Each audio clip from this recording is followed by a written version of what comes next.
नमस्कार मित्रांनो, साई मराठी हे चॅनलमध्ये तुमचे अगदी मनपूर्वक स्वागत करते. काजळ माया ह्या मालिकेच्या 25 नोव्हेंबरच्या एपिसोडमध्ये ही पर्णिका जी आहे ती इकडे झाडाच्या वरती जाऊन बसलेली असते आणि आरू जो आहे तो खाली चाललेला असतो आणि पर्णिकाने एक रुमाल जो आहे तो थोडासा त्यावर काहीतरी मंत्र म्हणून तो रुमाल जो आहे तो तिने या आरूच्या समोर टाकलेला असतो आणि तेव्हा पर्णिका ही बोलते की आता त्या रुमालावरती जर ह्या आरूचा पाऊल पडला तर आरूची जी काही दानवी शक्ती आहे ती नक्कीच बाहेर निघेल, असं पण इकडे ह्या आपल्या पर्णिकाचा प्लॅन असतो. दुसरीकडे आरू जेव्हा इकडे रोडने चाललेला असतो तेव्हा आभा तिथे येते. आभा बोलते की काय सरजी, एवढ्या रात्री झोपेमध्ये चालण्याचा प्रयत्न सुरू आहे की काय, असं पण इकडे आभाही आरुषला विचारते. अरे तू इथे तुझ्या स्वतःच्या पायाने इथपर्यंत चालत आलास आणि वरून बोलतो की मी इथे कुठे आलोय. तेव्हा इकडे आरुष बोलतो की मी अगदी शांतरीतीने घरामध्ये झोपलो होतो. त्यानंतर इकडे आरुषने जो काही बॅगमधील केक खाल्लेला असतो ते सुद्धा सर्व क्षण त्याला आठवतात. त्यावर इकडे आरुष बोलतो की अगं तू का लढते माझ्याबरोबर, मी झोपेमध्ये नाही चालत. तर इकडे ही आभा बोलते की एवढं काही झालेलं नाही आहे. आपल्या आयुष्यामध्ये घडणाऱ्या ज्या काही गोष्टी आहेत त्याचे स्वप्न जे आहे ते आपल्याला पडत असतं, असं पण ही आभा आरुषला सांगते. त्यानंतर इकडे आबाची आई ती बोलते की निघूयात घरी, आणि घरी जर जाग आली कुणाला तर त्यांना जर कळलं की तू घरात नाही तर काका खूप घाबरतील, त्यांना तुझी खूप काळजी वाटेल, चल आता, असं म्हणत आबा ही आरुषचा हात धरते आणि त्याला इकडे घराकडे घेऊन निघते. पर्णिकावरती झाडावरती बसून बघत असते. तिचा तो प्लॅनिंग सक्सेस झालेला नसतो. तिचा तो रुमाल आहे त्या झाडाच्या खालीच तिथे पडलेला असतो. आता ही पर्णिका झाडाच्या खाली उतरते आणि जो रुमाल खाली असतो तो हातामध्ये घेते. पर्णिका खूप चिडते आणि आपल्या मनाशी बोलते की पुन्हा हीच आली, आमच्या दोघांच्या मध्ये ही सारखी काय येते, आता मी कसं सांगू माझ्या आईला, असं ही पर्णिका जी आहे ती बोलत असते. तेवढ्यामध्ये पर्णिकाची आई जी असते ती लगेच बोलते की मी बघितलंय सर्व. तेव्हा इकडे ही पर्णिका बोलते की अजूनही तुला वाटतं का ती मुलगी शर्वरी नाही आहे. त्यावर इकडे ही कनक दत्ता बोलते की अगं एखादा सामान्य मनुष्य जे करेल तेच त्या मुलीने केले, त्यात काय एवढं आहे. जोपर्यंत मी माझ्या डोळ्यांनी बघत नाही तोपर्यंत ती शर्वरी आहे की नाही यावरती माझा विश्वास बसणार नाही, असं पण ही कनकदत्ता बोलत असते. त्यावर इकडे पर्णिका बोलते की मी त्या आबाला तिसरी संधी देणार नाही. मी उद्या स्वतः आरुषला माझ्या हवाली करणार.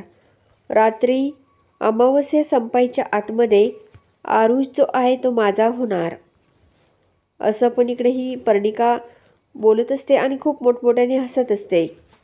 इतकी काही मोठमोठ्याने हसत असते दुसऱ्याला सुद्धा भीती वाटेल असं ही हसत असते. तेवढ्यात कनकदत्ताची आई तिची आई ती तिच्याकडे बघत असते. पर्णिकाच्या आईचं नाव आहे कनकदत्ता. दुसरीकडे आता ही आबा जी आहे ती आपल्या आरुषचा हात धरून त्याला घरी घेऊन येते आणि बोलते की अरे आरुष, मी जर नसते तर तू कुठे गेला असता, तू खूप विचार करतोस आरुष, असं आबा ही आरुषला बोलत असते. त्यानंतर इकडे आरुष जो आहे तो बोलतो की नेमकं मी इकडे कसा आलो तेच मला काही कळेना. आबा बोलते की आपण एकदा सर्व ऑब्झर्व करूयात आणि मग ठरवूयात. तर इकडे आरुष लगेच बोलतो की मला घरामध्ये झोपायची सुद्धा भीती वाटते आबा एकट्याला. तेव्हा आरुषला आबाई समोर बसवते आणि बोलते की हे बघ, झोपताना कुसुमाग्रजच्या ज्या काही कविता आहेत त्या कुसुमाग्रजच्या कविता तू ऐकायच्या, म्हणजे तुला शांत झोप लागेल. आणि अजून एक पर्याय पण आहे बरं का आपल्याकडे आरुष, आज तुला भेटलेल्या कविताला तू पुन्हा स्वप्नामध्ये सुद्धा बोलू शकतोस बरं का, असं आबा ही आरुषला बोलते. नंतर इकडे आबा लगेच बोलते की अरे तिचं फक्त मी नाव काढलं तरी तुझ्या चेहऱ्यावर एक वेगळीच झलक आली, असं पण इकडे आरुषला आबा बोलते.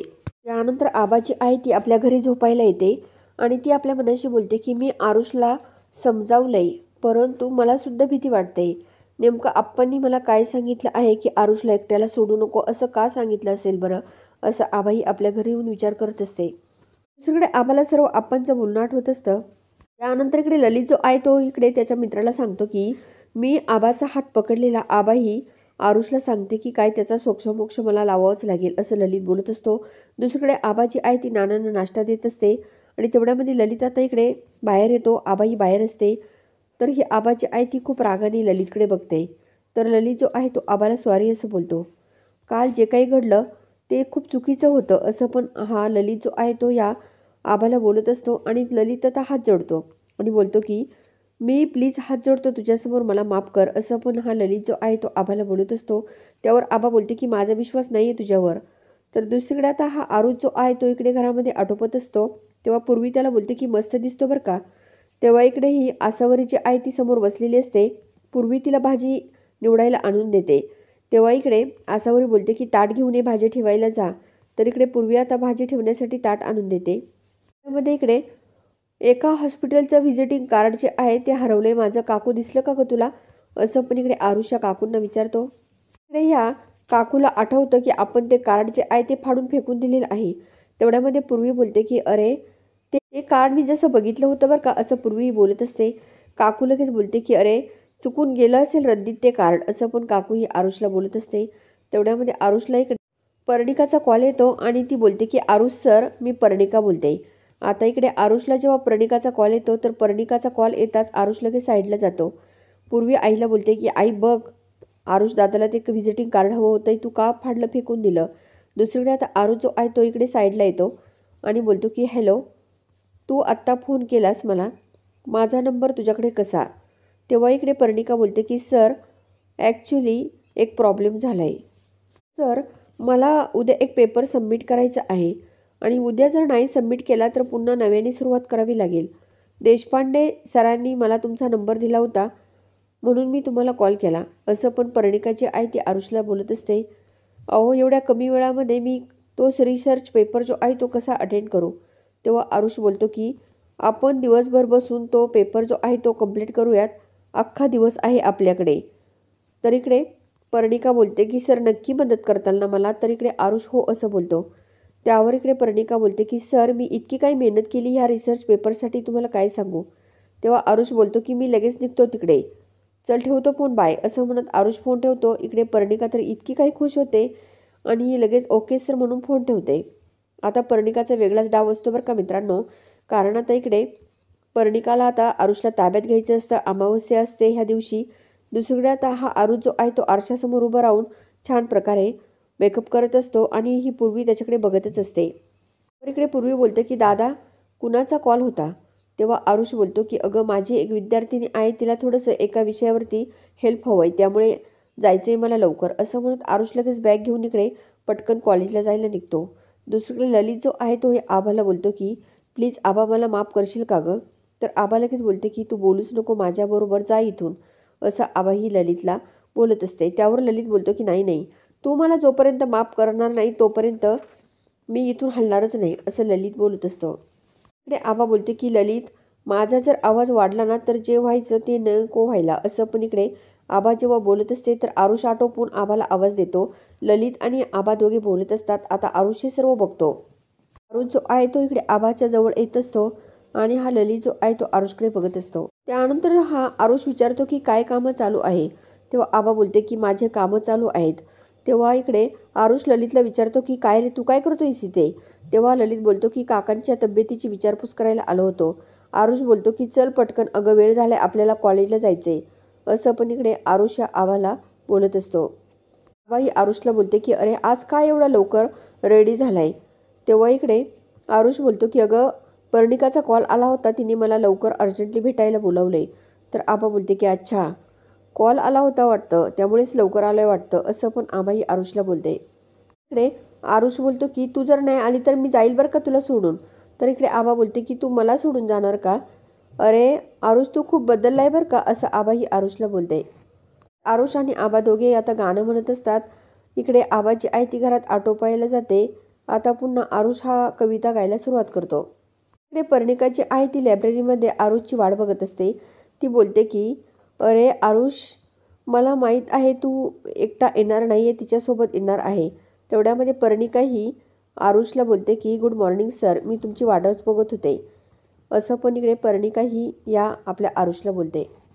पर्णिका काही आता आरुषचा हात सोडायला तयार नसते. आबा तिथे येते. आबा बोलते की गुड मॉर्निंग. तेव्हा इकडे ही पर्णिकासुद्धा गुड मॉर्निंग असं बोलते. ती आहे ती इकडे आरुषला आणि स्वतःला चहा घेऊन येते आणि पर्णिकाला बोलते की तुला चहा घ्यायचा का. तेव्हा पर्णिका बोलते की नाही मी चहा घेत नाही. आता इकडे आबा आणि आरुष दोघे इकडे चहा पित असतात आणि ही पर्णिका जी आहे ती सर्व त्या ब्लॅकबोर्डवरती जी काही लिहिलेलं असतं ते सर्व डस्टरच्या साहाय्याने पुसून काढत असते. बघायला मिळतं की आता इकडे ही पर्णिका जी आहे ती ब्लॅकबोर्डवरती जे काही तिला सब्जेक्ट हवे असतात ते सर्व त्यांची नावे लिहित असते आणि आबा जी आहे ती इकडे बुक जे आहे ते लायब्ररीमध्ये शोधत असते. तर इकडे ही पर्णिका जी आहे ती आपल्या मनाशी बोलते की तू किती जरी पुस्तकं शोधायचा प्रयत्न केला ना तुला एक पुस्तकसुद्धा मिळणार नाही, असं पण ही पर्णिका आपल्या मनाशी बोलत असते. खरोखर मित्रांनो, या आपल्या आबाला ते पुस्तक जे आहे ते अजिबात सापडतच नसतं बरं का. ती खूप शोधण्याचा प्रयत्न करत असते. एकही नाव जे आहे ते त्या लायब्ररीत नसतंच, ते पुस्तक जे असतं ते. इकडे पर्णिकाने सर्व त्या ब्लॅकबोर्डवरती जे काही लिहिलेलं असतं ते सर्व तिने पुसून टाकलेलं असतं. पर्णिकाचं जे काही लक्ष आहे ते पूर्णपणे ब्लॅकबोर्डवरतीच असतं आणि इकडे ही आबा जी आहे ती बघत असते. तर मित्रांनो, आता या आबाने पूर्ण ती लायब्ररीची आहे ती अख्खं चेकअप केलेली असते, परंतु कुठेच ते पुस्तक तिला मिळत नसतं. आता ती बोलते की कुठे गेली असतील ही पुस्तके, तर काही मिळत नाही आहे, असं पण आबा जी आहे ती आपल्या मनाशी बोलत असते. पर्णिका जी आहे ती आरुषच्या अगदी जवळ येऊन उभी राहिलेली असते. तिचं आरुषकडेच लक्ष असतं. आबाही आता दुसऱ्या ठिकाणी ते पुस्तकं शोधायला आलेली असते. पर्णिका लगेच बोलते की शोध शोध, तुला एकही पुस्तक मिळणार नाही, असं पर्णिका आपल्या मनाशी बोलते. आबा जी आहे ती आरुषच्या जवळ येते आणि आरुषला बोलते की आरुष, अरे हे पुस्तकं रॅकमध्ये नाहीच आहे, असं जेव्हा आबा ही आरुषला बोलते त्यावर पर्णिका तिच्याकडे खूप खुश होऊन बघत असते. तेव्हा आरुष बोलतो की अगं, तू नीट बघितलीस का पुस्तक रॅकमध्ये कुणी घेऊन गेलं की काय? तेव्हा आबा बोलते की नाही, मी रजिस्टरसुद्धा चेक केलं, कुणीच घेऊन गेलेलं नाही आहे, सर्व कपाटही बघितली, तरी पण कुठेच कपाटात मला ते पुस्तकं मिळाले नाही आणि ह्याच रॅकमध्ये मी ती पुस्तकं ठेवली होती, असं पण इकडे आबा जी आहे ती आरुषला सांगत असते. आणि पर्णिका जी आहे ती खूप खुश होऊन या आबाकडे बघत असते. बोलतो की बऱ्याच वेळा असं होतं की ह्या पुस्तकांची नावं जी आहेत ती सापडत नाही आहे, तू टेन्शन घेऊ नको पर्णिका. ही जर पुस्तके नाही सापडली तर तुझा आजचा पेपर जो आहे तो कंप्लीट करणं खूप अवघड आहे, असं पण इकडे आरुष हा या पर्णिकाला बोलतो. तेव्हा पर्णिका लगेच बोलते की आता काय करू, ही परीक्षा जी आहे ती व्यर्थ जाईल, असं पण ही पर्णिका बोलत असते. सर तुम्ही काहीतरी करा ना, असं ही पर्णिका बोलत असते. आहे ती आबासमोर हात जोडते आणि बोलते की प्लीज आजचाच दिवस आहे माझ्याकडे, मी खरोखर तुम्ही मला ही मदत करताल ना ती मी कधीच विसरणार नाही, असं पण पर्णिका ही बोलत असते. तेव्हा इकडे आबा बोलते की ठीक आहे, मी स्वतः जाते आणि ही पुस्तके आणते, असं आबाही बोलत असते. आबा जी आहे ती बिचारी पुस्तके आणण्यासाठी जाते आणि पर्णिकाचा तर वेगळाच प्लॅन असतो. हा आरुष बोलतो की बस ना पर्णिका इथे माझ्यासमोर खुर्चीवर, आणि पर्णिका ही आरुषकडेच बघत राहते. आपल्याला मिळतं की आता ही आबा जेव्हा पुस्तके आणण्यासाठी चाललेली असते तेव्हा मात्र इकडे ही पर्णिकाची आई कनकदत्ता जी आहे ती आबाला भेटते आणि ती रोडमध्ये पडण्याचं नाटक करते. तर बिचारे आबा खूप घाबरते. आबा बोलते की मी तुम्हाला दवाखान्यात घेऊन जाते, असं म्हणत तिने इकडे आता कॉल लावलेला असतो आणि तेवढ्यामध्ये ही जी काही कनकदत्ता आहे ती तेथून गायब झालेली असते. आबाच्या हातातून मोबाईल खाली पडलेला असतो. तर दुसरीकडे हा आरुष जो आहे तो पर्णिकाला विचारतो की अजून आबा आली नाही का? तेव्हा इकडे हा हा आरुष ह्या पर्णिकाला जेव्हा विचारत असतो तेव्हा पर्णिका बोलते की नाही नाही आबा नाही आली अजून. तर मित्रांनो, नेमकं आता पुढे होणार तरी काय हे बघणंसुद्धा खूप इंटरेस्टिंग असणार आहे. तर ह्या मालिकेचे डेली अपडेट मिळवण्यासाठी आपल्या चॅनलला जरूर सबस्क्राईब करा, लाईक करा आणि व्हिडिओ बघितल्यामुळे तर अगदी मनापासून धन्यवाद.